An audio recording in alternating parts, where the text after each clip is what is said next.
fakti tjetër që u tha që modeli Edi Ramës përfaqej nga kundërshtarët e Albin Kurtit si një model i politikanit suksesshëm përballë një dështaku siç ishte Albin Kurti.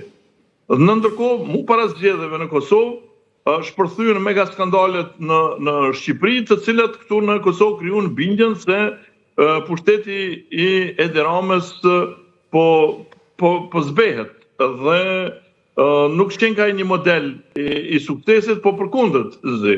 Dhe kjo natyrisht që shkonte në favor të Albin Kurtit. Pastaj ishin 4 njohje të reja për Kosovën në ndërkohë. 3 merite Turqisë, 1 merite e Behçet Pacollit, por gjithsesi ishin gjëra që shkuan në dobi të Kurtit dhe ajo çfarë një gabimi më trashënek i opozitës ishte që kur Kurti ofroi të formohet qeveria konjufsa dhe ku opozita mund t'ja votonte një qeveri pakicë dhe ta poshtronte së tepër me Albin Kurtin, autoritetin e tij për një lideri dhe mund të tarëzonte atë qeveri kur donte në momentin që i përshtatej më shumë të opozitës, ajo nuk e votoi, nuk e bëri, edhe pse unë mendoj aty që Albin Kurti bëri hazard kur shkoi në këtë variant, kur propozoi që konjufsa të jetë kryeministër, por megjithatë fati i tij që opozita domethënë nuk e pranoi këtë dhe zgjedhjet ndodhen pikërisht në kohën kur i lëvërdiste më shumë të Albin Kurtit, kur këtu erdhën mbi 500.000 veta nga Mërgata. Dhe përkundër faktit që një numër i madh i simpatizantëve të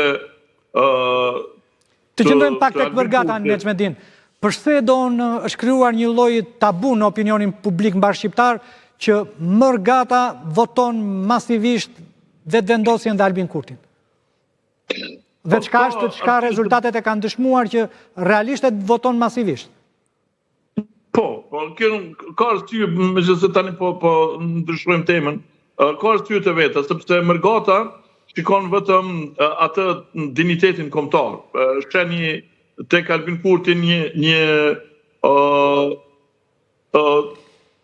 te Albin Kurti një lider i cili është i pathyrshëm, që jep krenari e tjerë dhe nuk merret me problemet e brendshme. Kurse këtu brenda natyrisht ka probleme në qeverisjen e Kurtit, se ka dështime në arsim, ka dështime në infrastrukturë, në shëndetësi, në çështjet juridike etj, domethënë dhe një varg dështimesh, por ai para të hujve, domethënë duket si një lider i fortë, një lider që mban krenarin kombëtare dhe kështu që kjo e impresionon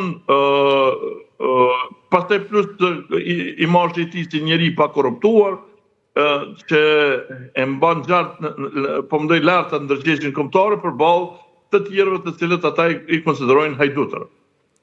Por desha të them këtë, të kthehem se domethënë në kohën kur erdhën 500.000 veta nga Mërgata, një numër i madh i votuesve të vetëvendosjes nga zgjedhjet e 9 shkurtit, edhe një numër i madh i votuesve të LDK-s të abstenuan nga dalja në zgjedhje. Kjo shihet dhe këtë zbrasir, këtë abstenim, i cili do të rezultonte me një, si të them, zbehje apo ulje të rezultateve të Kurtit, u zëvendësuan nga vota e Mërgatës.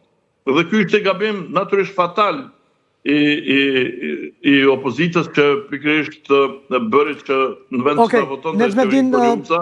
Të lutem qëndron në linjë dhe ndërhyj sa herë ta gjykosh. Regjia ju lutem më lidhni me i lirë. Vetëm dita edhe nëse mbeta pa përmend një faktor i cilin do ta përfundoj me këtë.